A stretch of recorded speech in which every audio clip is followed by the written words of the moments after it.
So hey, Got it. Zeus. Hope you're Hey, doing what's well. up, Sanj? How's it going? How are you doing? First off, we had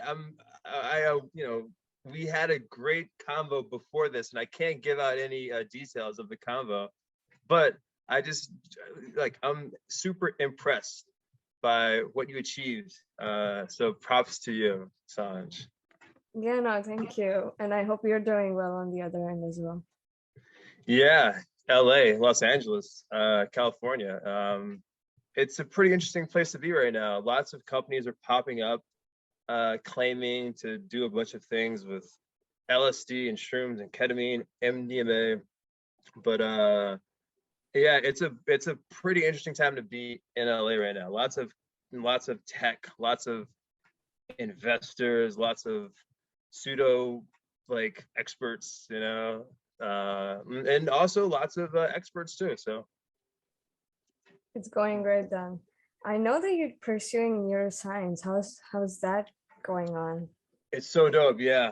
So yeah, I'm happy that you brought that up. So I went to grad school, and my thesis was about psychedelics, but it was about like the sort of the information flow between a person taking a pill or a tab or an eighth, and then what happens to the info from that to the end result of like a person redefining their entire reality. Um, and in that thesis, I did include a lot of what I'm doing right now. But since like 2019, I would say I opened up my thesis again, and I really like dived in and have been exploring concepts, have been really like going deep and like trying to really understand the brain. And I would say that like right now, Sanj, like my understanding of the brain and how psychedelics sort of like alters parts of the brain, regions of the brain, have been at an all-time high. Like I thought I understood, but like after just hammering at every single like paper, study, that I can get my hands on, talking to actual scientists. I can, and also composing articles. I can definitely say that right now I'm at the top of my science game, my psychedelic science game, if you want to call it that. No, that's super impressive. I know that also you're writing like a bunch of articles, right? For Doubleblind and Yeah, Doubleblind, psychedelics today, healing maps. Um, uh, yeah, tons of different companies. I'm trying to do a lot right now because there's a lot of like disinformation out right now when it comes to you know dosing and when it comes to the science behind it. And what I like to do, science, is I really like to take complex concepts and really just sort of break them apart and explain them in terms that like everyone can understand. You don't have to add Latin to a paragraph in order to have the same impact as like English, or just like saying it how it's meant to be said. And I'm not saying English is the way to say things. I'm just saying, why add Latin to something that's written in English? And the only purpose is just to F with people and say, oh, you can't understand this? Ha ha ha. So I've been doing that a lot. And I've written a total of 8 articles in the past less than a year, which I'm pretty happy with. And they're all scientifically dense articles, but like I said, I take these concepts and I just break them down so that anybody can understand. Because I always say that if something can be explained to be understood, then it will be believed. And I think that's a huge sort of issue right now with science, is that it sort of revolves around this esoteric cloud of terminology, of like Latin, of all these things that are basically designed to create a sort of separation between like people that understand and people that don't understand, or so it's sort of a very elitist sort of thing. And I'm just breaking it down. I'm breaking it down, Sanj. Yeah, no, I saw that you're reading a lot of papers and then condensing them into an article. That must be hectic. Like you have to read Oh like my everything. gosh. Yeah. So like I said, in 2019, surprisingly, right like before the pandemic, which is pretty bizarre. Like I finished a season of SGL, which is an esports company that I own. And I finished it and I'm like, okay, whew, what a season. That was intense. And I just wanted to sort of like dive and for some reason I had my thesis, like I was like trying to find some like receipts for like taxes or something, so like the IRS won't like kill me, you know. So like I was looking for it, and I fortunately found them. But in the process, I found my thesis, which is it was like 110-page document. It's actually published in a library in South Wales somewhere. I'm really not sure where it's at, but I just opened it up and I'm like, wow, these concepts are like kind of they're. I mean, I like, you know, wrote them, but they like correlate with things that are being discovered right now. And I'm like, oh wow, this is pretty dope. Let me just sort of hop in.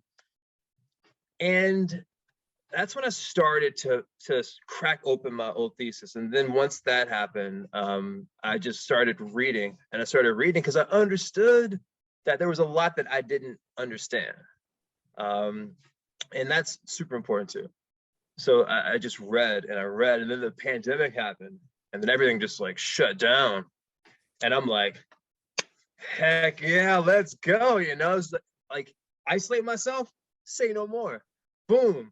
And that's like what I did. I sat down and I spent hours every single day. I tried to get at least 4 hours every single day. Most of the time, it was like 5 hours every single day in front of a computer, reading a scientific paper, research, you know, whatever I can get my hands on. And I took all this information. I wrote and I took.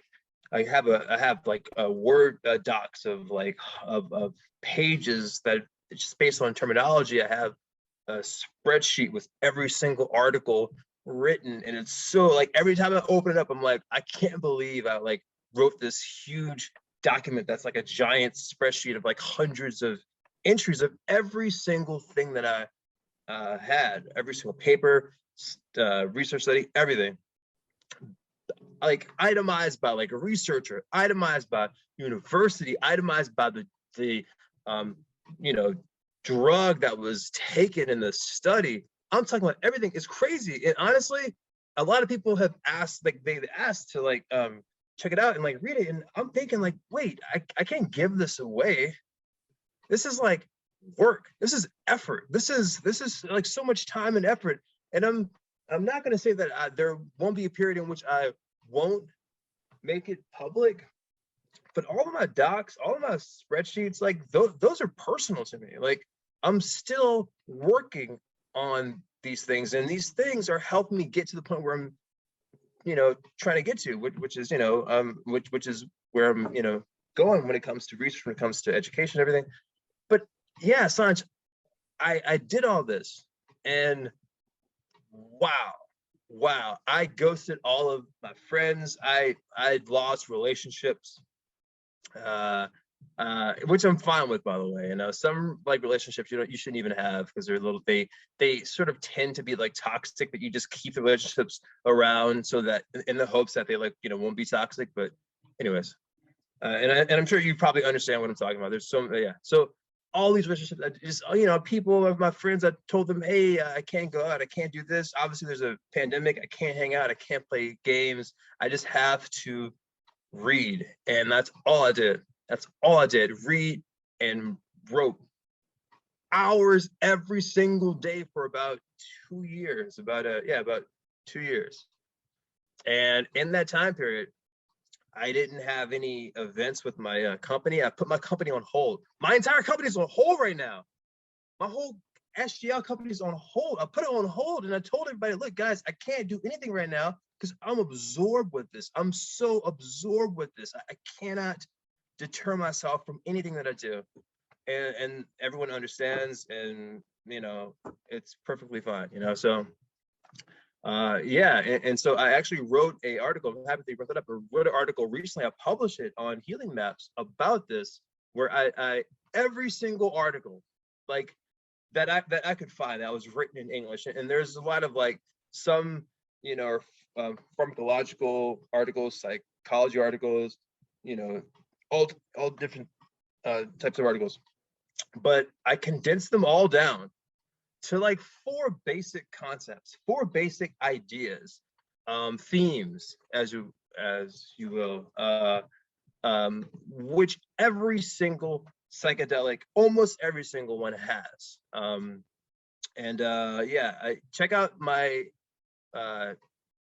like Twitter profile, Instagram profile. It's all right there on my profile link if you want to check it out for anyone listening. But yeah, for sure. No, that takes a lot of time because I was doing like this final paper where I had like 20 articles of MDMA and how it is effective for like PTSD. And I had to just like condense all of it into like 10, maybe even less pages. And Wow. it was so hectic. Because like It's most of them had like the same kind of like wordings, but at the same time the citations were different. So it's like writing and writing and writing, and I hate citations so much because it takes so much citations are time. wow. Yeah, you know what? I'm happy you brought that up because there's times when like I would read a paper and they would like cite this one other paper saying that this happened, and then I'll read some other article where they would do the same paper, but they'll say that it like wouldn't happen. So like the citations can defend both points in some instances, or it defends points or shows points that necessarily are counterintuitive to what it was designed to do. So yeah, citations, and especially so you like wrote down every single citation like APA formula, right? Like format. Is that what you did, or are you just perturbed that the idea of citations even exists? Like what? I had to, because if I wouldn't do that, then I'd probably lose like 30% of my grade. So it Yeah. was almost Oh like I had to. wow. But 30% of I your hate it. grade? I hate doing citations. It's Yeah. like, It's doesn't it feel like, yo, let's just put like a friggin' hyperlink, like just put like a link, like a URL. Like it seems like citations are so old school. Just you know what I mean? Link that. Just like link it. That's it. That's all you need to do. A citation. What is this? The 1840s? Like, just link it. They didn't have that whenever APA was doing their thing and all these other citations were doing. We didn't have the internet. We didn't have links. We didn't have Web 3.0 and all this stuff. So it's a very archaic practice, but with the tradition of making science super complex for really not a specific reason, citations exist to do that, to build that complexity of like of just difficulty, you know. Yeah, science is doing itself a disfavor or a disservice when it comes to how it's delivered to the people, the information at least. no, you're completely right. The URL system would definitely change the game, and it should be changed to that because, like, come on, like it's 2022. 2022. I know exactly. You were Yeah. talking about like how so many things are happening in LA with psychedelics, right? Now I'm Yeah. wondering, do you think to a certain extent that capitalization, even though it has benefits in the sense that everything is getting legalized finally, if not most, no, most, if not everything, Yeah. do you think that some sort of an essence of having psychedelics is being depreciated because of the same?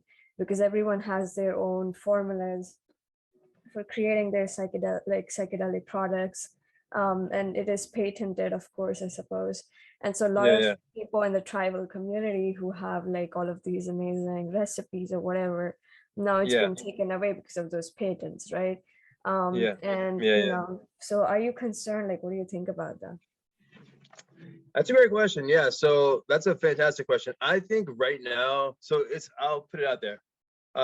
Like right before the pandemic, I was invited to the first psychedelic investor conference in in California, to be honest with you. It took place like it was like January. It was like super early during the pandemic, like right before anything even popped off. And it was in Beverly Hills. And I was invited. I was happy, I took the invite.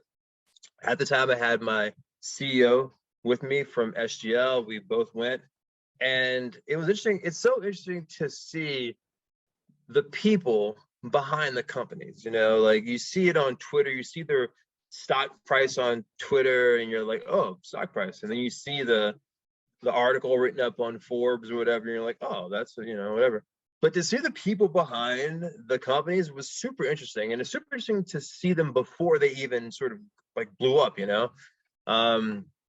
I saw a lot of companies out there, and first off, it like wasn't that big of a deal. Like there were probably like max like 40 people there at the conference. It was inside of a beautiful house in Beverly Hills, just like baller, just like baller stuff. It was like it was a huge flex to have a conference in this beautiful house in Beverly Hills overlooking, all this beautiful California scenery. But I sat down and I listened to all these presentations from all these companies. And surprisingly, one of the companies used SGL, my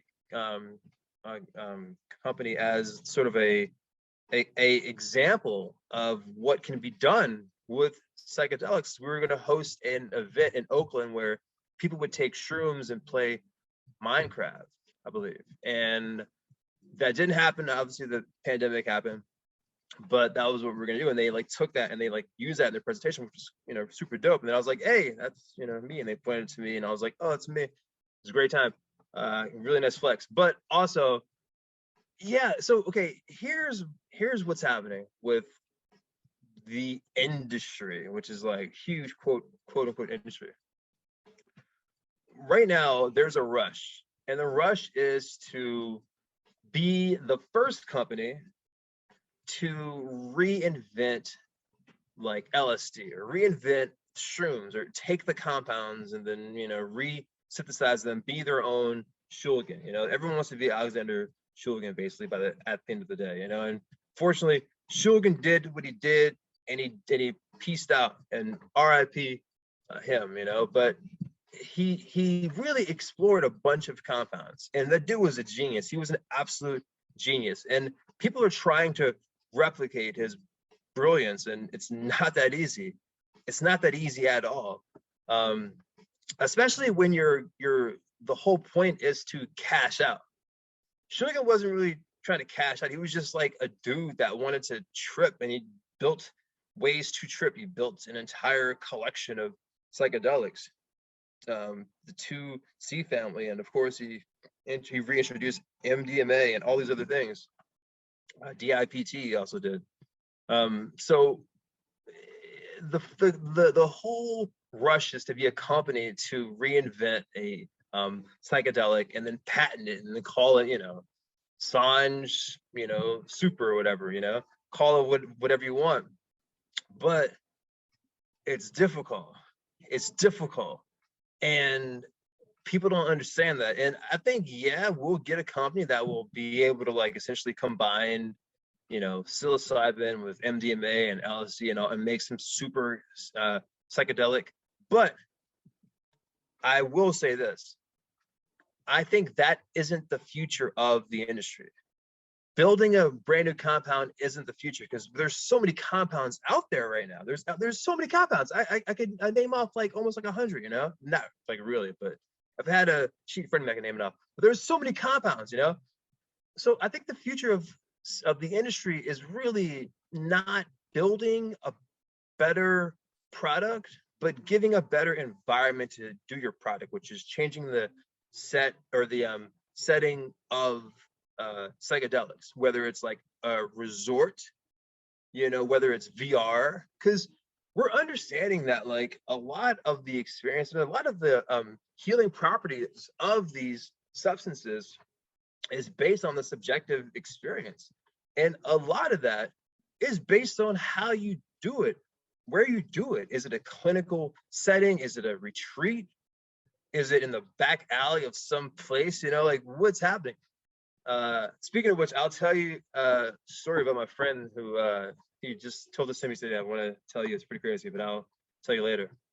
But so your environment is really, what defines your trip to an extent. So I think the future of psychedelics would be sort of focusing on changing the environments or building an optimal environment, or even honestly, like even building an actual physical product that you interact with when you actually trip.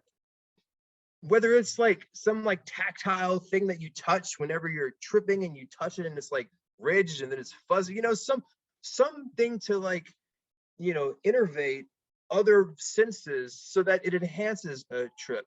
Or even like, let's say a VR app that you put on your head, you slap on your head, and you're tripping in the Byzantine Empire back in the day, or you're tripping in Egypt, or you're tripping with, Barack Obama, or like whatever, you're like, that's the future, is to change the environment of the trip. And it's so interesting to see that these companies, they're so focused on, I want to be the first company to build the, psychedelic 2.0. And it's all based on ego, because if a company does that, it isn't going to change. It isn't going to fundamentally change the scene. People are like, it's not going to fundamentally change the scene. It's just an ego thing. It's just a sort of a contest to, measure phallic symbols. Like, that's really what it is. It's pretty wild. So anyway, so I went to that thing, and I saw all these companies that were doing just that. They were trying to say, oh, we're getting FDA approval and we're going through the process. We're going through the process. We're going to do this. We're going to take this. We're going to take these compounds. We're going to move this. We're going to do this.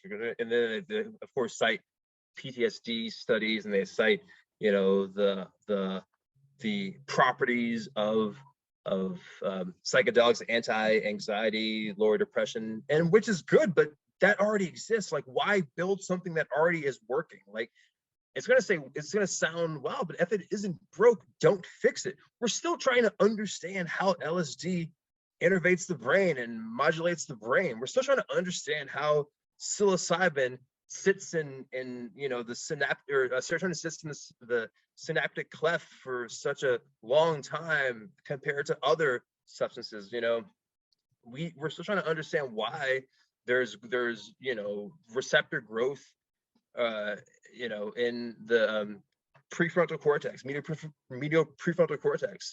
Why is there spinogenesis happening, neurogenesis happening? Like, there's so many things that we don't even understand. So the last thing we should do is build up on the complexity of this thing, when the complexity of it is still like at like 1%. It's honestly like, okay, yo, we just dropped the iPhone 13. Now let's drop the iPhone 42 tomorrow. It's like, whoa. We're still trying to, work the features of this iPhone, So yeah, I think the direction is a little bit it's focused for sure. I can't say that it isn't focused. It's focused, but it's focused on the wrong thing. I think the future of psychedelics will be a lot weirder than what people assume it to be. No, true. I feel like people think that, we definitely are in a psychedelic renaissance, and it feels good to be a part of it, because it has to be done. It's time to legalize these substances and give people the free will to use it, more or less. And yeah, when I think about this capitalization aspect, I think it's doing a great job in, kind of pushing forward the legalization aspect of all of these compounds. And I mean, thanks to the capitalization of them, but a lot of talk has been going on lately about virtual reality, metaverse, augmented reality, Web 3.0. And I saw in one of your stories you were wearing a VR headset. I don't know if you were tripping on LSD at the time.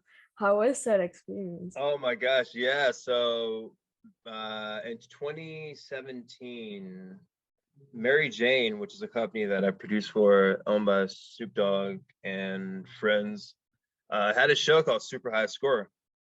It was a 7-episode series where I did wild stuff. And in one of the episodes, I took a quarter of shrooms, dried shrooms, and I took them in front of the LA Convention Center. And then I went inside to go to this thing called E3, which is a huge video game conference. That's where all the games are dropped, and all the brand new games, the brand new consoles, the brand new keyboards, the brand new, Nintendos and Xboxes and everything. They're all dropped there. All the game, everything's dropped there. So I went there on shrooms, tripping heavy, by the way. Like, this place is filled with corporate, like corporations just dropping bills to build giant sets to impress people, and huge giant bots, and huge, people are in cosplay, and paid actors are like running around with like fake swords and bow and arrows and all this stuff. All the while it's happening in this huge giant conference center, which is this like labyrinth of corporate sponsorships and hey, look at us, look at us, look at us. So that's where I took a quarter of shrooms, and it was wild. Would I do it again? No, of course I wouldn't do it again, but I had to do it, and so I did it, and what happened is that I was blown away. It was so unreal, it was overwhelming. But then I went to this area of V3 called Indiecade, which is like where a bunch of like indie games are, a bunch of cool indie games designed by developers in their garage or in their living room, or sometimes studios, little tiny studios. But it's indie. They don't have the corporate backing of like Sony or anything, But it's cool. You get a lot of dope games. So as I was tripping, I went to this place called Inner Space, and it was designed. The game and the whole sort of place was designed by this guy, Anshul Pendosh. I blew his name. I'm sorry, Anshul, but he's a great designer, developer, and he built this VR app called Inner Space, which surprisingly is designed for you to trip in. And he was the first person that even thought about this, which I was super impressed. So, and then of course his whole set was this like huge tent. He built like a huge, it was so wow. Like, how all these corporate companies, they have these giant structures, and they have these towering buildings inside this commit. Anshul built like this huge tent where you just go in this tent, you take off your shoes, you go in this tent, there's pillows everywhere, and there's like incense burning. And I was like, yo, this is on some wild stuff. So we like go inside, take off my shoes, I'm tripping, and he sits me down. I already told him that I would come in beforehand so that he understood what was going on. So I like go inside, I take off my shoes, I sit down on this pillow, he puts this Oculus on my head, and I get transported to this place where it felt like a very cavernous place, but it had like a little like forest inside this cavernous place, and the forest was illuminated by these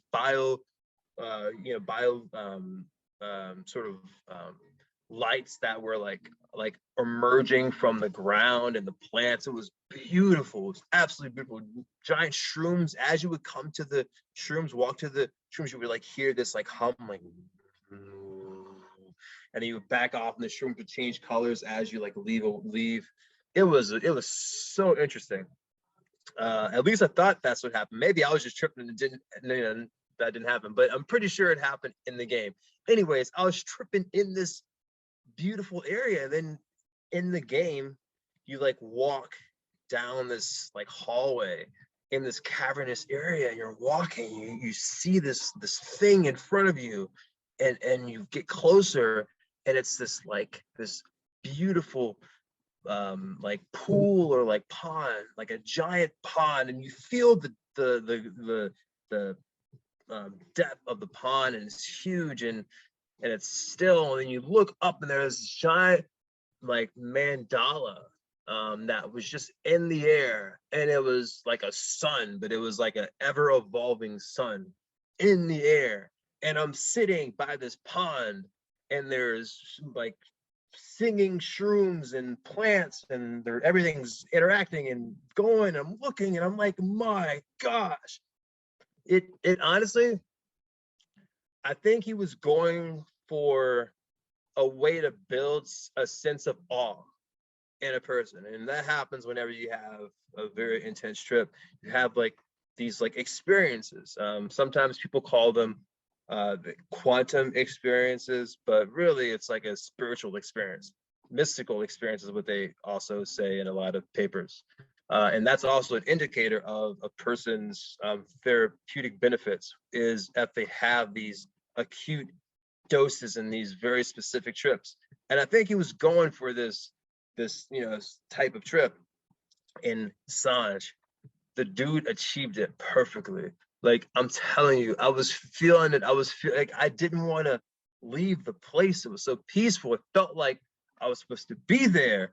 I belonged there. Like I belonged in the place. Like that was designed for myself. And then of course it all fades away, and I'm like, no. And it was just so sad to see it all fade away.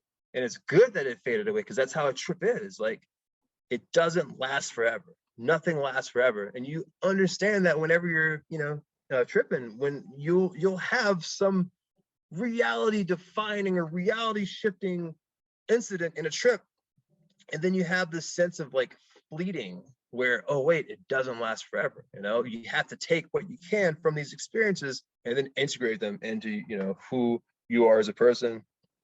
And I also felt that when I took that. So yeah, there's a video.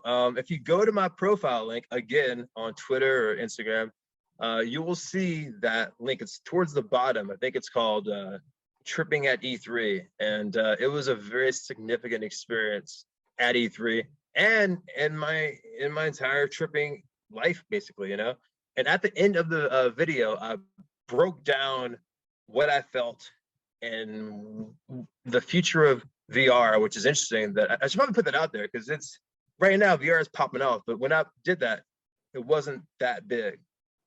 And I like talk about the future of VR and how we're just rushing to replicate reality in VR, whereas we shouldn't do that. We shouldn't even like rush to replicate reality. We shouldn't like what, we're gonna put guns in VR? We already have too many guns in this reality. Like, what are we doing? Like, we have the opportunity to rebuild reality to whatever we can think of. We can think of whatever sets of physical laws of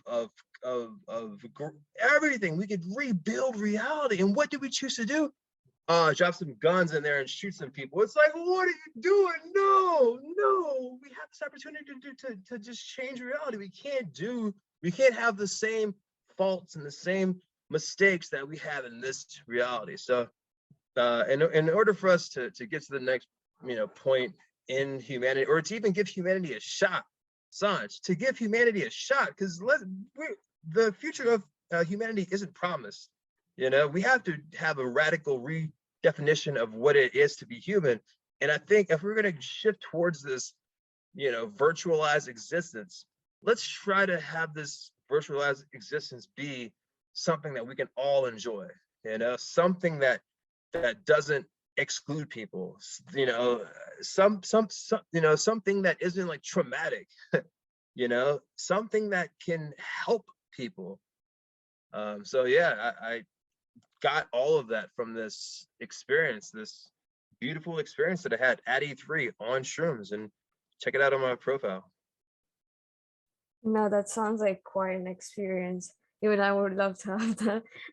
No, but like it's crazy, because like I was watching like some of the augmented reality videos on Twitter, and I'm like, wow, so we have finally reached the state where everything that you would see in Avengers, them doing like all of these crazy things in the air and like putting all the technology.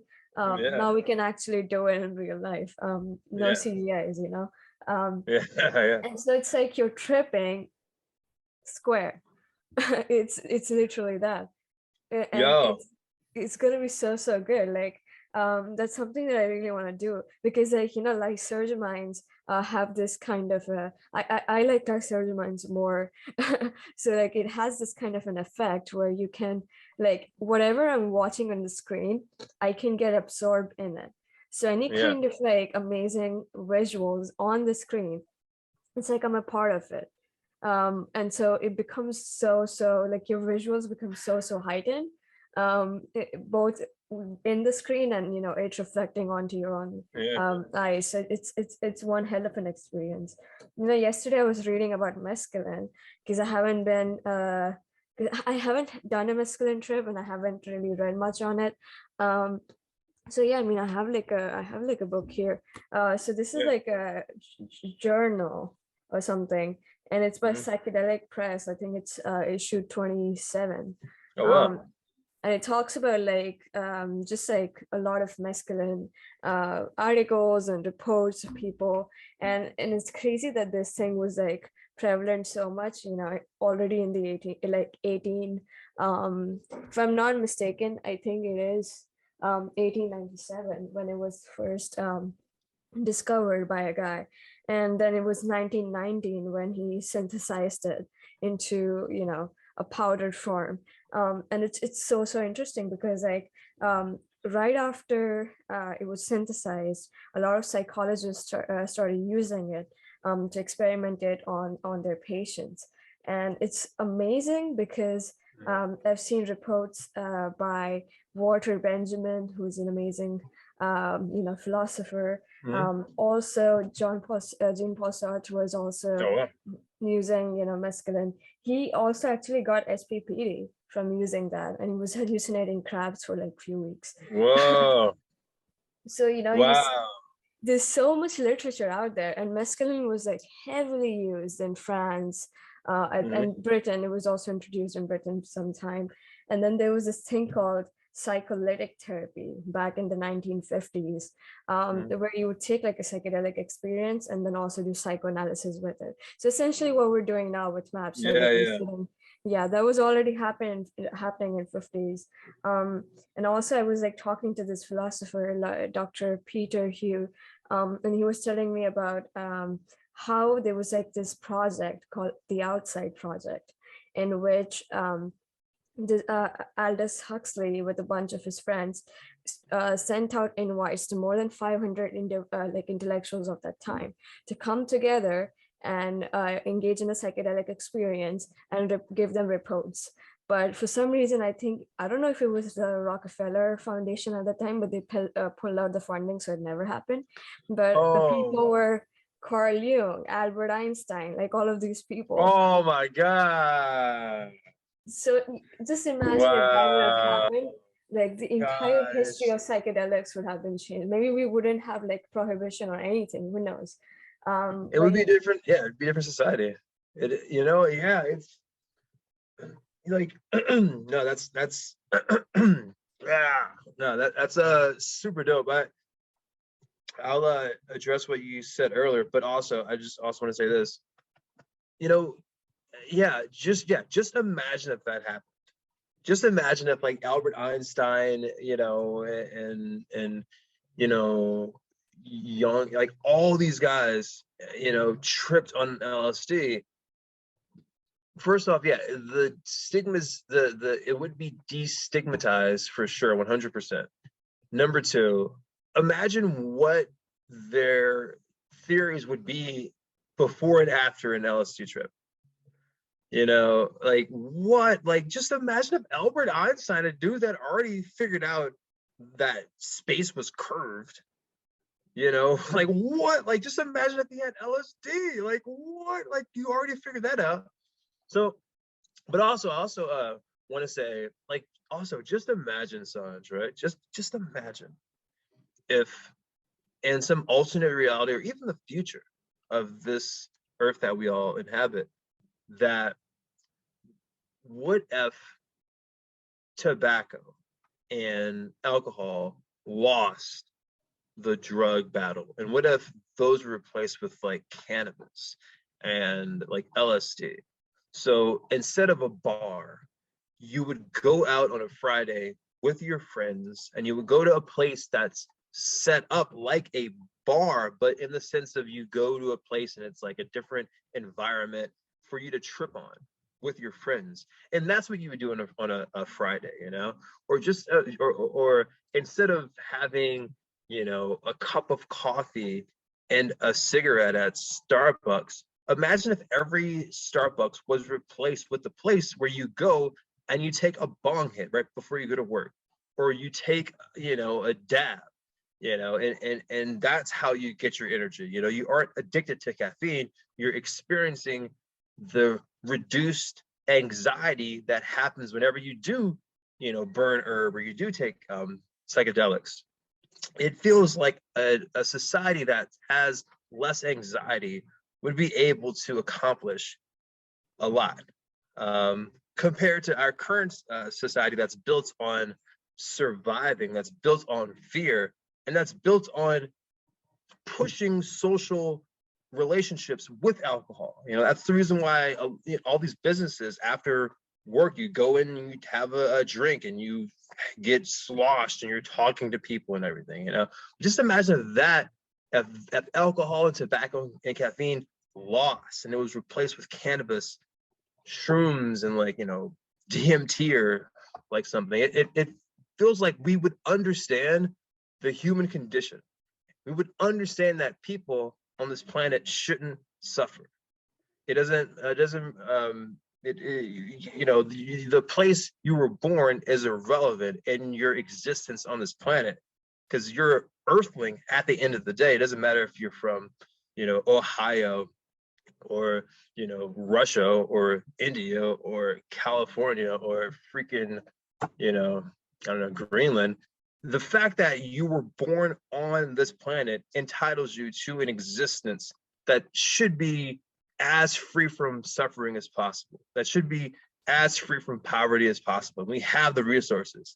We have the resources, but it's a decision. It's a social decision based on a society that has alcohol, tobacco, and caffeine as their, you know, drugs that's pushing this sort of anxiety laced, you know, society. Oh, I can't get out of bed before I get coffee. I have to have a cigarette. I'm at work. I need a cigarette break. The cigarette breaks are even included in business breaks. There's like lunch break and there's cigarette breaks. That's how endemic it is. There's a coffee pot in every single business, in every single office. There's a coffee pot that just increases your heart rate, that increases all this stuff. Just imagine if that coffee pot was replaced with a dab rig, you know, or you know, or a break, tobacco break was actually a break to just take a bong and to like relax and to breathe in, you know, fresh air. Like, it feels like society is built around stress, and a lot of that is the substances that we choose to legalize and the ones that we choose to make illegal. And also going back on what you said earlier, yeah, so yeah, it's so dope. One of the dopest things is to see psychedelic research and science evolve over the years. One of the dopest things ever. There's a book called Fantasticus by Louis Lewin. It came out in super early, 1908 maybe. But it was written mostly in the late 1800s. This dude, Lewin, and that's the thing. He writes on the history of psychedelics and all these different cultures, but he does it at a time that's closer to the actual time that he was, you know, writing about these things. And it's so intriguing to see like all of these sort of like culture. Like, first off, every culture was tripping. Every culture, from Iceland to India to Africa, every single culture was tripping on their own substances. So the psychedelic experience is a human experience. But we've like shoved it under the table in order to focus on other things that are quote unquote, you know, that increase productivity, you know, quote unquote increase productivity. But yeah, it's I think you should read that too. And they talk about, you know, like everything, ibogaine, mescaline, which was actually, there's so much in that book. So I think you should check it out. Anyone that's also watching this, it's called Fantasticus, Pantasticas, I think it is. So check it out if you're into the history of psychedelics and actually seeing how everything is sort of evolved in progress. Check that book out. But I'm also going to check out. I'll check out that book that you have too, which is you just DM it to me, so I'll pick it up myself. Oh yeah, it's a journal. So that I think they just post. They just make these probably like every month or so, and it has like these amazing articles on. So like this team was mescaline, so they put like I guess like two how many 1, 2, 3, 4, 5, yeah, 7 or 8 articles, and it's generally very interesting because they have like these psychedelic researchers just like putting like amazing articles that you will like, never been able to read anywhere else because they do all of these amazing research. And like the first chapter was on mescaline and its history, and mescaline is something I haven't at all like researched well, because I feel like LSD and psilocybin is something that is so infused with our culture that and even DMT, let's say, to an extent, because of the talks around DMT online, be it Joe Rogan, be it Mike Tyson, it's always there. But mescaline for some reason was a huge thing back in the day, but for some reason I don't hear a lot now, but it's so important. So I've done mescaline via the San Pedro cactus. I like took it, synthesized it, cut it up, did everything, cored it out, took the phlegm, did all the stuff that you have to do. The whole process was disgusting. It tastes so bitter. You could taste the alkaloids. It tastes so bitter when I did it. But I tripped on San Pedro, and the trip that I had was super mathematical. It was a mathematical trip. It's definitely different than psilocybin or LSD, where reality sort of like shifts and changes and the perceptions are changed, whereas mescaline for me was like view source of reality, like you right click and you view source and you see all this like code, you're like, oh, what is this? That's how mescaline was for me. And would I do it again? Of course I would do it again, for sure. But it's something that, and I did it in Arizona. I bought it from this underground like peyote San Pedro dealer in like Arizona. Like it was so wild. I found him on Craigslist or something, and like we had to go to location, and then his friend was there at the location to check that I wasn't a cop, and then he told us where to go, and we drove out to this desert area which was just barren, and then we like go up, and there's this giant like farm in the middle of these like mountains, and this guy gets out of this, he has a giant like sort of like poncho, which is like a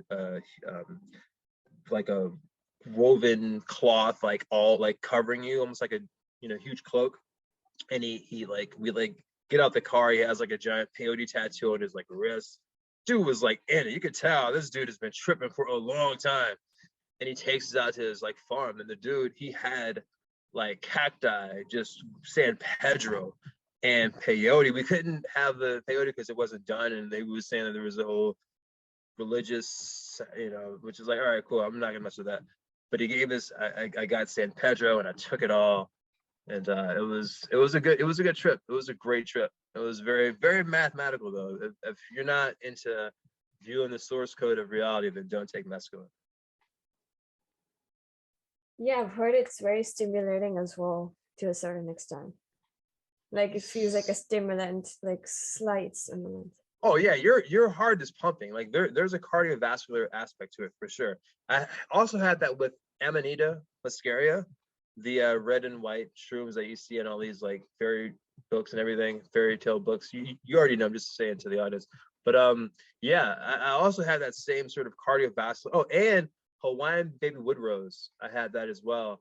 there's a sort of cardiovascular aspect to it where your heart is definitely pumping faster. You know, your whole system's pumping. Your veins are like getting like constricted a little bit. So if you trip out, like it's easy to like trip out and focus on that and be like, oh my gosh, I'm dying. Ah. But if you're sort of a calm person, you're an experienced tripper, you understand this is just part of the drug. And yeah, there is that aspect for sure. I had that aspect. I was outside on like a tennis court trying to walk on air when I was on mescaline. Because I like I said, it was a very mathematical experience. I was like, well, you know, every object isn't really a solid object. Like if you look at the actual scale, there's giant holes within objects, you know, atoms are spread so far apart, yet when we touch it, it's, you know, solid. And I'm like, okay, well, the same thing applies to air, you know, like, you know, air is sort of like expansive, but the atoms are relatively close compared to, I don't know, solids. So I thought there was a way to just walk on air. So I'm outside on this court trying to walk on air for like a half hour. I tell my friends, they're like, Zeus, what are you doing, bro? Like, you know, come inside. So yeah, it's and then I had the opportunity to take mescaline when I was in Wales, when I was living in Wales, but I chose not to because I was like dating this person, and it was I didn't want to be under the influence of anything because this person was so demanding of like my attention that it would be impossible. It's hard to trip when a person is like saying, hey, what are you doing? Hey. It's so hard to just separate yourself from reality when reality demands attention from you. And yeah, I chose not to. I only wish that I wasn't dating that person when I was offered mescaline.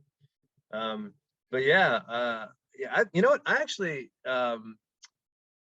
and I'm not going to tell you how to find it, or I'll tell you where it's at, but I'm not going to tell you the specific details. But I actually have written an entry in Arrowit, the website that's filled with other people's experiences of psychedelics. I've written an entry in Arrowit from when I was in graduate school.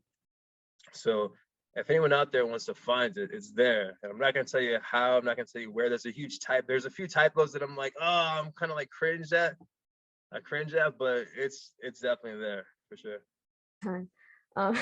It has some really good trip reports. Like only the other, maybe like few days before, I was really watching like all of these videos of people tripping on Datura, and like them having like these crazy experiences of how they go through hell in this entire experience, and how disassociative and delirious at the same time these experiences are.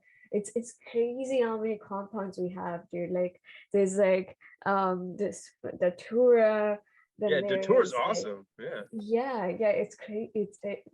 Every time I try to like pick up books on like ethnopharmacologic kind of themed books, it's just like so many compounds.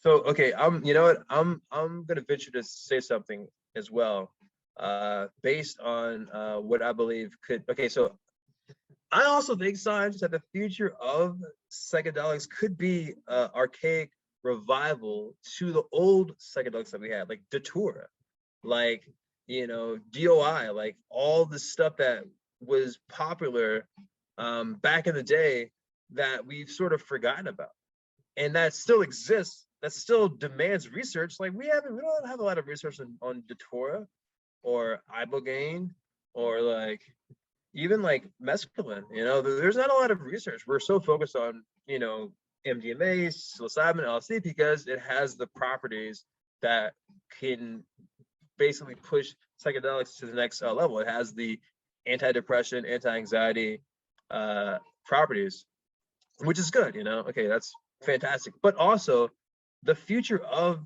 psychedelics could just be like a company that just has a collection of different psychedelics, not necessarily like build their own psychedelic, but just, it would be great if I could do Datura, if I could do all these different things, you know, Hawaiian Rose, all this stuff, and have access to just stuff that already exists. Like that could be the future, an archaic revival. You know, that could be it too. There's Datura, and then there's Salvia, like all of these Salvia, crazy drugs. you've had Salvia before? No, I don't think I would. Yeah, whenever, like, it's not that the scary stories that keep me off it. It's just I feel like it's way too much intense of a trip for me to have. It is intense.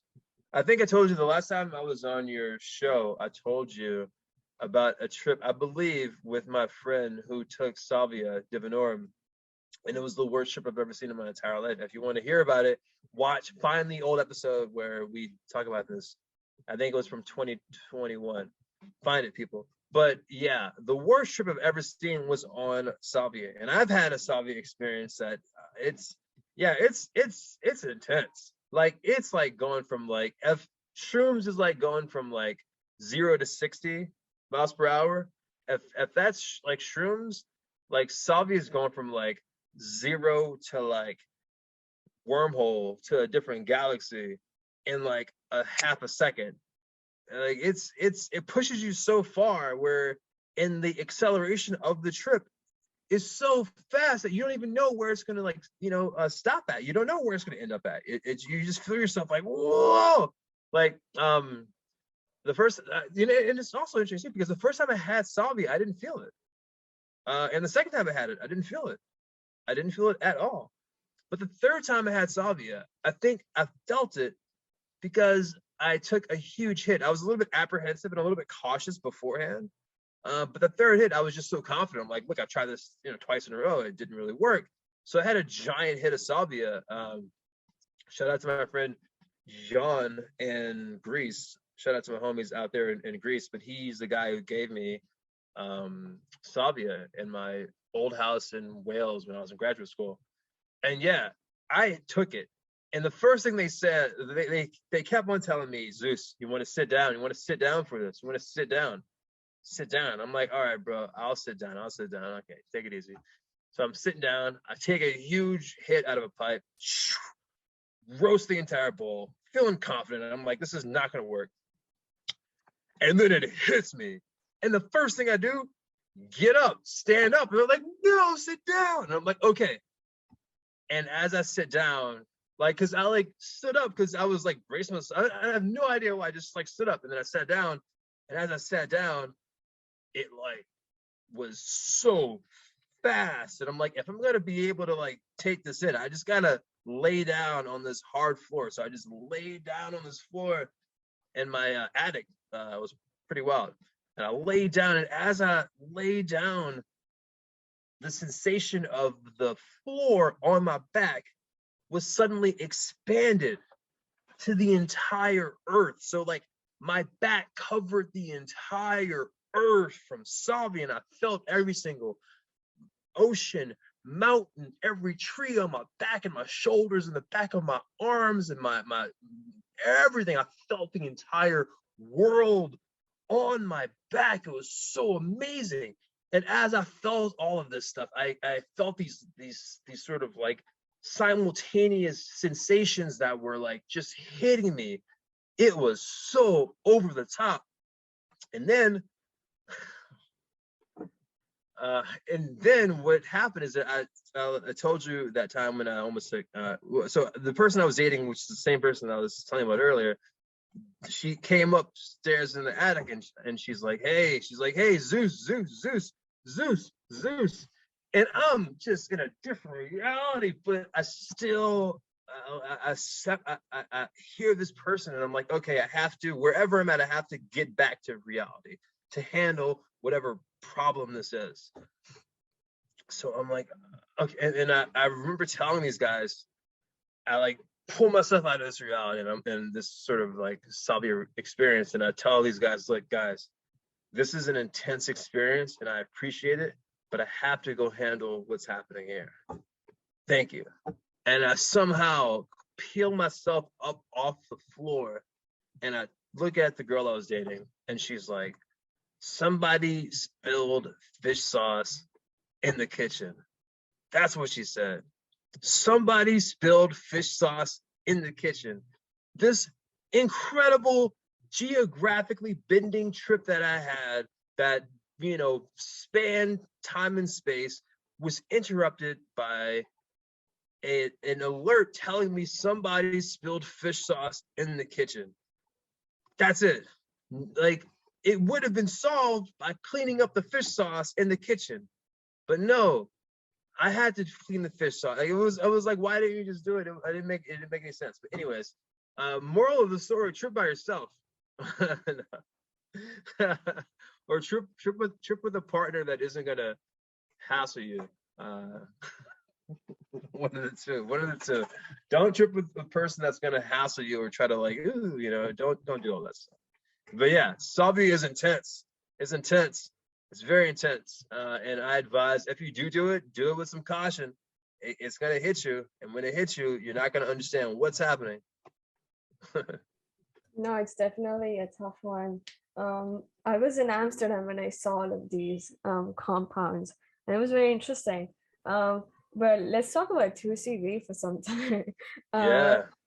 So here's the thing. I feel like when I was under the influence of 2CV, and this was like a year ago, I went through like a weird 2 to 3 hour period of me just traveling in time, going all the way back to my memories, reliving it, and then coming back. So I'm like lying on this bed, right? And there's like Kid Cudi or something playing, Yeah. in background. And I'm just like lying on my bed because I was like, this is the way I'm gonna trip, like completely relaxed. And then I started to lose my ego too a bit. And then I'm like, oh, whoa, okay. And then I'm going all the way back to all of these places I used to live in. And these moments had only one thing in like common, that when they actually happened, I wasn't paying attention to the environment like around me. But this time when I'm traveling back to all of these past memories, I'm looking at the nature. I'm like really just like embodying those Whoa. experiences and then coming back. So keep going back, then coming back and You coming back? past, That's present. interesting. You always come back. Yeah. Wow. And for 2 or 3 hours that happened, and every time I would come back, I'm like, yeah, this is reality. This is this is where I'm supposed to be. And then I Yeah. would go all the way back and then come all the way to the present. And very interesting trip, 6 hours, maybe seven. Really, really nice.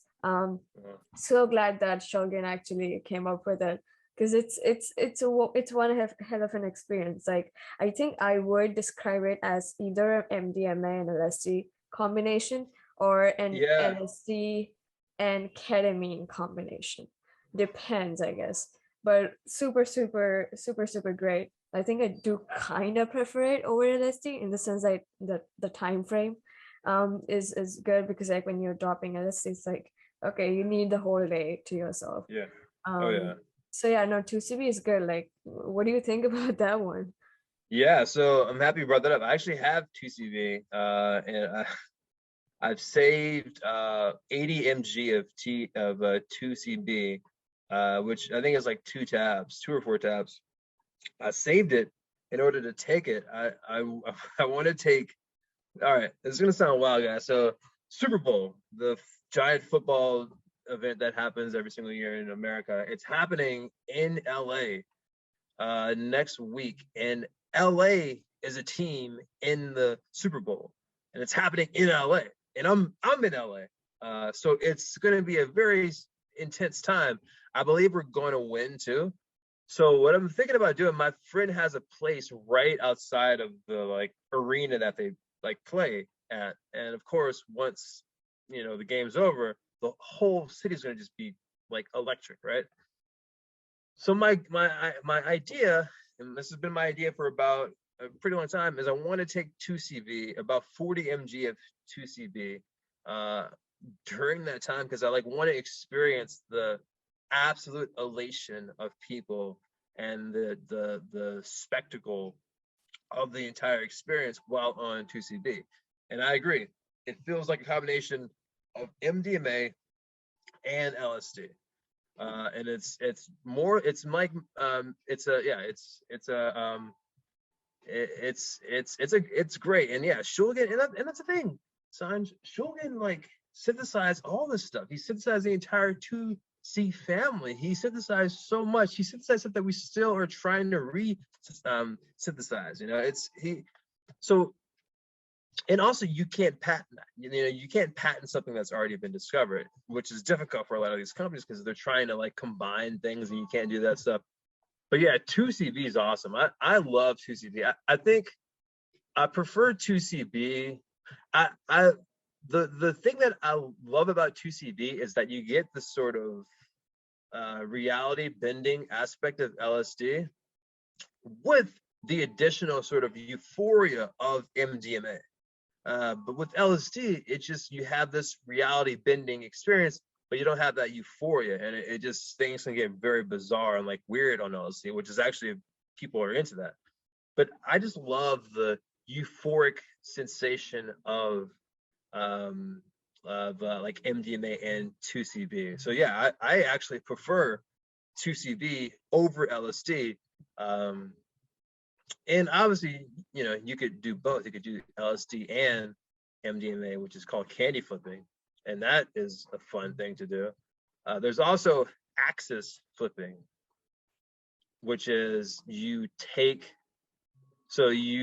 on peyote, and at the peak of your peyote trip, you take DMT, which is called axis flipping. Which, if you're access flipping, like AXIS, if you're access flipping or axis flipping, that's, you're on some other stuff, you know. So but you know what, and that's also a thing too. I think what could be cool is a sort of like the future of psychedelics could also be a combination of different substances, of shrooms and mescaline, or 2CB and MDMA. That could be a thing too, you know.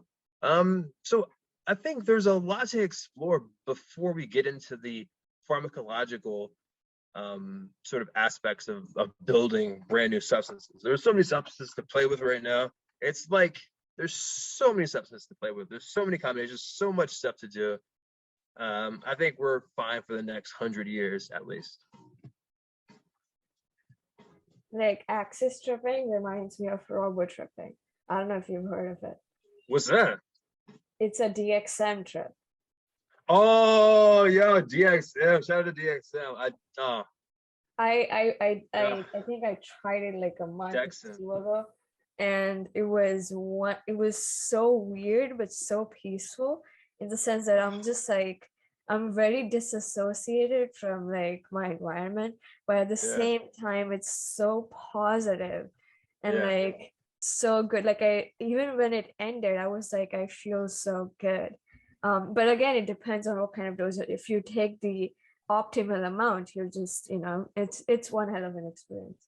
Yeah, no, for sure. Yeah, I took, when I got to college, I did that a lot. When I went to get my bachelor's, I did that a lot. DXM, that was the thing, you know. And of course, it was, you know, it's also like, you know, you're like, so DXM is dextromethorphan.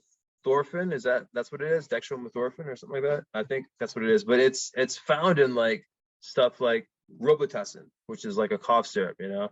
But also, you would think that, you know, for a pretty long period of time, a lot of hip hop artists push that concept of blending syrup, which was what they call Robitussin, which has DXM, and like Sprite or something, you know, or mixing it together, sipping on some syrup.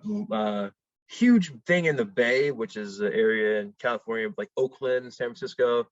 Huge thing out there, syrup. But it's funny, I guess, and this should be really studied, but I guess this was like hip hop's attempt to cross into psychedelics by promoting lean, is what they call it too, lean syrup. It was promoted, and there's songs about it, you know, leaning on 4/4s, which is like, you know, being on DXM and just existing, everything sort of like swerved in an entire genre of hip hop which is called Chopped and Screwed, came from DXM experiences, which is something that really isn't talked about in psychedelics. It could be a pretty good article or some type of like, investigation into like hip hop and its promotion of DXM. I'm gonna write that, Sanj, and I'll give you props in the article. We can co-author it if you want to, do a little I would co-authoring love thing. to. I would love to co-author. Yeah, all I'm right. huge into writing, so it could definitely Yeah. work out well. Let's co-author that because we both were talking about it. So boom, you heard that first, people. Boom. Yeah. No, but it's amazing how many compounds there are. Like I consider myself a psychonaut for sure. And Yeah. like I want to experience as many compounds as possible, and I'm okay to like say it on this platform because like Yeah. in any case we're in a psychedelic renaissance. And I think there's an intimate relationship between like trying, these compounds which are ultimately coming from earth, right? Like Yeah. we wouldn't have any of this, any of Mhm. literally anything like we've made if it wasn't for the nature, the Gaia. Mhm. And so yeah, it makes sense that we should have the free will to try as many compounds as possible. Like honestly, I take the Dr. Carl Hart view in the sense that all drugs should be legal. And it's a good concept in the sense that when you look at the Portugal model of uh, like not legalization of all drugs. So they legalized everything. The only thing is if you do get caught with some amount of like cannabis or whatever you're using, they'll give you a note to go see a doctor, or maybe some fine. But it isn't like a huge deal in terms of like you get arrested or something. Yeah, you Maybe won't if be it's like in like a prison. cartel. Yeah. Yeah. And so, what happened with them legalizing all drugs, the OD and like all of those death rates went all the way down, all Mm. the way down. Mm. And so I feel like when you restrict anything, the person's curiosity goes all the way up and they just want to do it. So this is like some sort of a reverse psychological effect happening. And I think the same goes for drugs. If you tell someone, hey, you're not allowed to do heroin or cocaine, of Mm. course one would be Yeah. like, okay, why? Why Yeah. can't Yeah. you do that? Is it something really quote unquote that good? Like Yeah. Yeah. anything. Yeah. And so they would definitely want to do it. And so I think if you legalize all drugs, people would genuinely be curious in the sense that they will actually start studying these compounds before Mm. taking them. So I think it's a good model. I think maybe way far ahead in future, because it seems like people are still legalizing like only psychedelics and like few Yeah. compounds. Maybe we will have legalized all the drugs. But maybe give some comments on this and then we'll close up. Yeah. So Yeah. Dr. Carhart, awesome, by the way. The guy is crushing it. He's been crushing it for a long time. He's a person that advocates for the legalization, like you said, of all drugs. And I follow him. He's a brilliant guy. I wish I could hang out with him. I wish I could smoke some weed with him or something and hang out with him. But very excellent guy. But so yeah, and you're absolutely right. Whenever you say that you can't do something, people are going to do it. Back in the 80s, Nancy Reagan, which was the first lady of Ronald Reagan, the president of the United States of America in the 80s, which is also an actor, which is pretty great. Anyways, his wife, Nancy, developed this thing called DARE, which is it was a effort to curb drugs in kids, which kids aren't doing drugs. It's the adults doing drugs or whatever. So they had all these institutions and DARE, this effort with this political or this social effort called DARE would come in, and the students would like talk like there'd be a cop in there and they would come with like a huge tray of drugs and it's just like, don't do this. This is cocaine. This is mushrooms. This will get you all crazy, and funny that it was the most ineffective program ever. They did research on this, and you could find this if you just search for DARE. I think actually Time, the company Time, the publication time wrote an article on this. So everything that I'm about to tell you right now is based off that article. So just search for Time and DARE, Nancy Reagan and stuff, and you'll find it. But it said that like DARE was so ineffective that billions were dropped, billions, and it didn't do anything. It actually didn't curb anything when it comes to alcohol use, didn't curb tobacco use, didn't curb other drug use, didn't curb cannabis use. It was so ineffective. And also it probably disillusioned an entire generation of kids to not pursue psychedelic research or not pursue any drug research, because if you're if you're told that it's bad, the young scientists in class are going to be like, oh, well, I can't study psychedelics, this guy tells me it's bad, and it really hurt the entire sort of the potential of psychedelic science with this very antiquated idea that all drugs are bad. Like, what does it even like mean? What is like bad as in what? Like, all drugs, does that mean caffeine?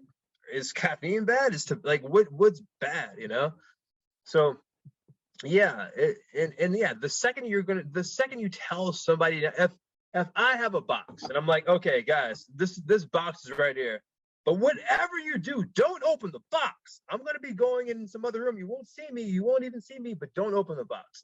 The first thing that's going to happen is the box. If you call attention to something and say that it's bad or it's this or that, then of course people are going to gravitate towards it. So it was so ineffective. Just say no. That was also ineffective. Same exact program, by the way. DARE, just say no. Super ineffective. Yet, and I think the program has been disbanded as of like early 2010s. They disbanded the program because it was just ineffective. It didn't really work. But of course, it's beyond. It's not really a social thing. It's more like a political thing. It's a political party saying that everyone should be dainty human beings free from sin, which is a Christian construct, and they believe sin is drugs. And it's just like we're still operating on just basic old religious concepts, Sanj. Like humanity, we're still being held back by our own disdain towards the human experience. Like we still can't accept that humans will be human. So humans love to like point and like demonize and say, oh, LGBTQ is bad. It's like, no, it's just a human experience, bro. Like drugs are bad. No, that's just a human experience. Like there are some religions that say that like having dark skin is an indicator that you're a spawn of Satan. Like what, bro? Like how is that even anything? So I think if we continue to have a society based on certain religious constructs, and it's going to hurt the future of what we're capable of, and that's definitely psychedelic science and psychedelic acceptance. Yeah, no, completely. I have a lot of hope with this psychedelic renaissance which is happening right now. I think in my lifetime I should see a lot of legalizations happening. Yeah. Oh, go on. All right. Yeah. Okay, yeah, and your lifetime, which is a great lifetime. So my question is, when in this lifetime are you going to come out to like LA or come out to like America and like and crush? Because you, so if you don't know, Sanj is like a jet setter. She went to school in Israel. She's in India right now. She's probably going to be going to like, I don't even know where next. So I'm trying to get you to come out to America, because I think you would totally just discover and build and create things that would be tremendous out here. So so that should happen. That's all I wanted to say. No, I hope that happens maybe this year. Who knows? Yeah. But no, Who definitely knows, exactly. looking forward to coming to the States. Especially bright. Yeah. Yeah. But anywho, thank you so much for coming. It's always a pleasure to have you on here. and discuss all these amazing information about psychedelics and beyond. But yeah, just tell people where they can find you and the name. Yeah. So Twitter at Tipado, Tipado, Tipado. I'm Zeus Tipado, me. And my Twitter is at Tipado, Tipado. That's where I do a lot of stuff. I promote my articles that I write. I do Twitter threads, which are very like little basic, like little articles, sort of like on Twitter, ideas, concepts that I'm thinking about that I just want to put out there. I don't want to wait for an entire publishing cycle to put out. So I'll put out like a whole idea, and then maybe I'll like flesh out that idea in like an article. But Twitter, Instagram at Zeus Tipado, Zeus Tipado, Tipado, at Zeus Tipado is my Instagram. If you want to see the drip that I have on a daily basis, you can check me out on Instagram. But if you would like to sort of like be on, like, listen to what I say and follow what I like, write and research, then follow me on at Tipado on Twitter.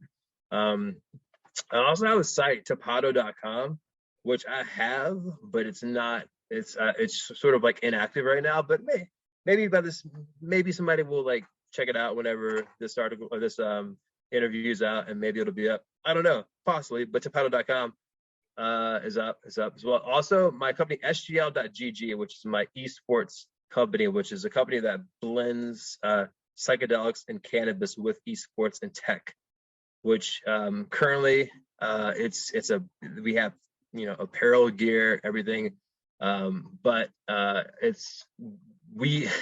the whole company is on hiatus until I feel that, like, I don't know where the direction that I'm going is going to take me, but I have a premonition that it's going to take me to some place, and until I get there, or until something happens, SGL Stone Gamer, which is the company, it's not on hiatus, because we're still like selling shirts and everything, and there's still cool stuff to buy. But as far as like events, all events are on hiatus because of obviously COVID and just a lot of things. Also, I'm focused on the brain and psychedelics, and I'm like I mentioned earlier, I reopened my thesis and I've been focused on it ever since. So that is still. But if you want to check out the previous events that we've done, sgl.gg, that's it. And also, who else? Oh yeah, who can I shout out? Shout out Dr. Carhart. Shout out to my friend Rachel Wolfson, who's in Jackass, that premieres today in America. She's a person that's actually, we burned her multiple times, many times. She came into my Twitch show one time and we talked, and it's good to see a person that has a sort of persistent direction, and she's been pursuing it and ultra focused, and all that has paid off for her. So props to Rachel Wolfson on truly becoming the great person that she's always meant to be. And props to yourself, Sanj. I mean, look at you. Like, to have a show is difficult, but to have, like, how many episodes is this? Like, what episode am I? 42. 42. Oh, 42, close to 420. If you add a zero. So yeah, 42 episodes. Like, I mean, there's a lot of shows out there that don't get past 12 episodes, whether it's TV, whether it's like, podcast, whether it's like whatever. So props to you on your persistence and your hustle and your focus. And also props to what, you will ultimately become, which I'm happy that I had got to be a part, at least saw it from the beginning. I'm happy that you're on your way to success, and that's super cool, super dope. And also, thank you for having me on. I think it's dope that you have this, and thank you for giving me a platform to talk and speak to people. And like I said, the only show that I've done has been your show since 2021. I've turned down every other show, every other podcast, for the sole fact that, like, I don't know. There's a lot of reasons, but I think this is fine. If people want to see what I'm thinking about or what I'm sort of like into, just watch this, watch this, that's it. No, really, thank you so much for the kind words. I would say the same about you because like your stories, your tweets, they're so fully loaded with information. It's highly intellectually stimulating. Like it's so good. Like every time I see your tweets, I'm like, yeah, it has substance to it. Like this guy Oh my is God. thinking. It's not like Oh, there's one thing to like do psychedelics and be like, okay, life is beautiful. There's another to study it, then do it, and then learn something from the experience, and then produce something out of it. And you do that perfectly, very perfectly. Like your oh, articles, I read them, and they're so good. They're fully oh, loaded with information that anyone can read and like learn so much from it. So oh my it gosh. goes both ways. It goes both Oh, ways. oh, But once again, thank you. thank you for coming on. Hope to do more of these in future. And yeah, take care. All right, Sanj. Thank you so much. Much love, everybody, and everybody be peaceful out there.